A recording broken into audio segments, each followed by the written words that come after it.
All right, kids, you can see Chapter 9 deals with the Constitution. The first section is not that long, but I could probably divide it into two parts because I want to talk about the amendment process sort of as a separate little screencast. All right, our Constitution is based on popular sovereignty, and that is, the words popular sovereignty, it means people rule. Popular means people, sovereignty means to rule over. So it literally means the people rule. And it says right here on the slide, the people rule. And it responds to several of the grievances about King George III. And one of them is he suspended their legislatures and there was no taxation. There was no representation with their taxation. And so the idea that the people are going to elect representation in order to make decisions solves some of that problem. All right. Also, you must understand that it's a Republican form of government.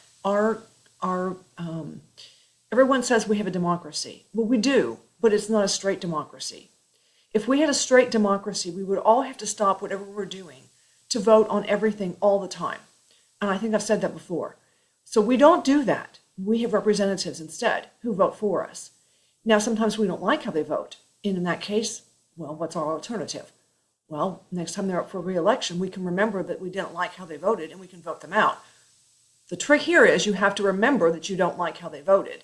The problem is a lot of people just put that in the back of their mind and they don't remember.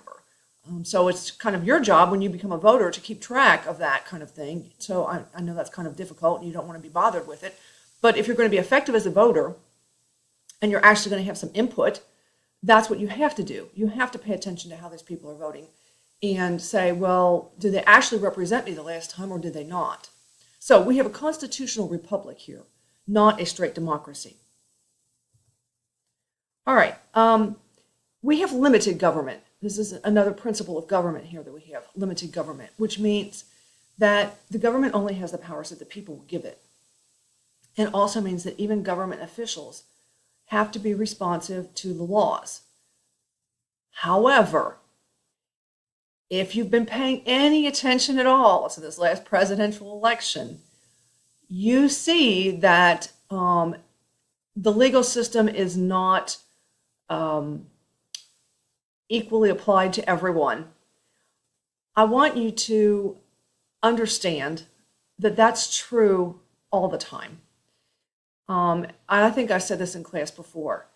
If you truly believe that the poorest person in the United States is going to get the same legal representation as, say, Bill Gates, you really aren't living in the real world. Now, we'd like to believe that everyone is going to have the same exact legal representation, the same exact legal system applied to them.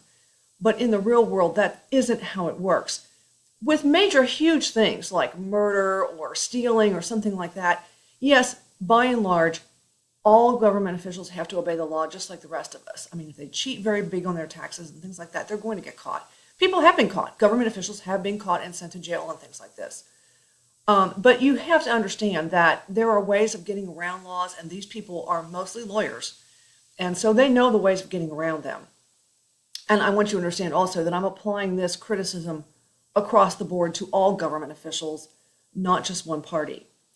The way the framers built this is because they're afraid government's going to get too strong. So they want to keep people in line a little bit. I think, however flawed the system is, it does in fact keep people in line. All right, there's no little picture on this page because the whole next frame is a picture. This is an important concept, federalism, and that's the sharing of power between states and the national government. The Constitution handles this by being fairly specific. So, see the big word, enumerated powers? The enumerated powers are the ones specifically given to Congress. And so the other ones that aren't specifically given to Congress, the states get all the rest of those. Now, over the years, Congress has assumed more and more of the powers. But still the states are responsible for certain things, and we've discussed that before, what some of those things are. And so if it doesn't specifically say Congress is responsible for whatever, then the states are assumed to be responsible for it. And here's my little federalism chart. And you probably need to pay attention to the chart because at some point you're going to be tested on the material that's on the chart. That's why I put it in here. Okay, reserved powers are ones that belong to the states. So enumerated powers, and enumerated just means listed. That's what it means. It means numbered off and listed, enumerated. So the enumerated powers are the ones that go to Congress. Reserved powers are the ones that belong to the states. And the Constitution doesn't specifically list those because the framers realized that over time that might change. That's why they're not specifically listed. I told you these people were very smart. And they realized that they were putting down rules that were going to have to last for hundreds of years. And so they didn't specifically list the powers that belong to the states because they realized it might flex over time. But the 10th Amendment is the one that talks about states' rights and states' powers, okay? So when people are saying 10th Amendment, they're talking about states' rights and states' powers. Concurrent powers are the ones that both have. And this is why we have federal income tax, federal vehicle purchase tax, state income tax, state gas tax, state property tax, state sales tax, and it goes on and on and on. It would be interesting at some point for all of us to sit down and figure out how many taxes we pay. And I don't mean just income taxes. I mean taxes on everything across the board. I have never sat down to do it. I'm afraid my husband would not want me to do that because it makes me crazy. So I probably don't want to do that because we are taxed not just on income tax and things like that, but all kinds of little ways that you don't even realize every time you go to book a hotel room or a plane flight or on your phone bill. All those things are taxed, and so it applies to all of us.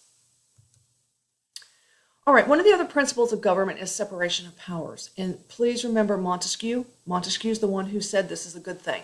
So way back in the 1600s, he is the one that proposed we shouldn't just have a king. We should have other people that are responsible for the running of a country. And an executive branch is what he's saying. I mean, he didn't call it that, but that's what we end up having. Executive, legislative, and judicial. And we've talked about this before. The legislative makes the laws, executive carries out the laws, and judicial is the one who is the courts and the court system. Now, in our country today, the judicial branch is responsible for deciding if a law is constitutional or not. In other words, does it follow what's in the Constitution?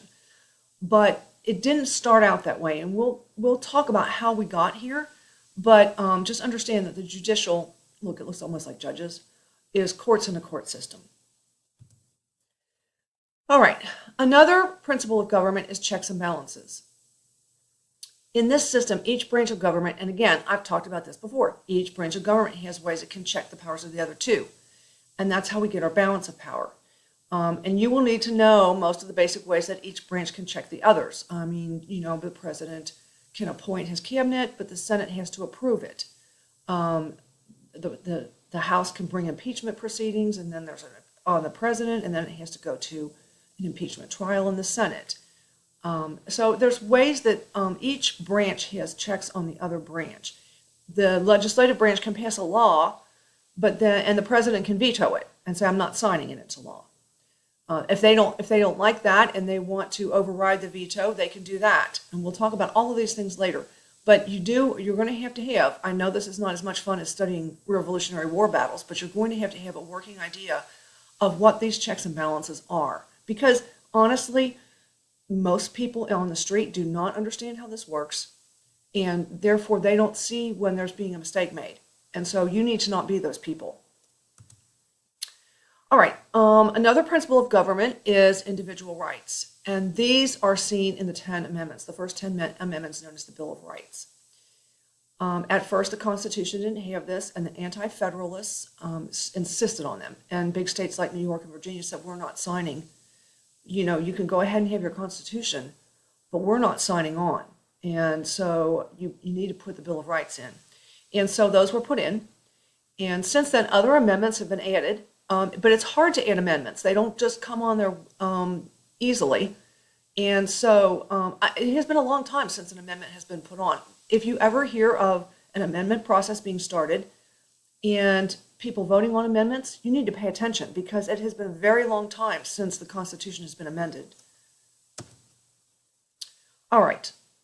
So I'm going to probably stop here, I think, and then come back and talk about how the Constitution is actually amended.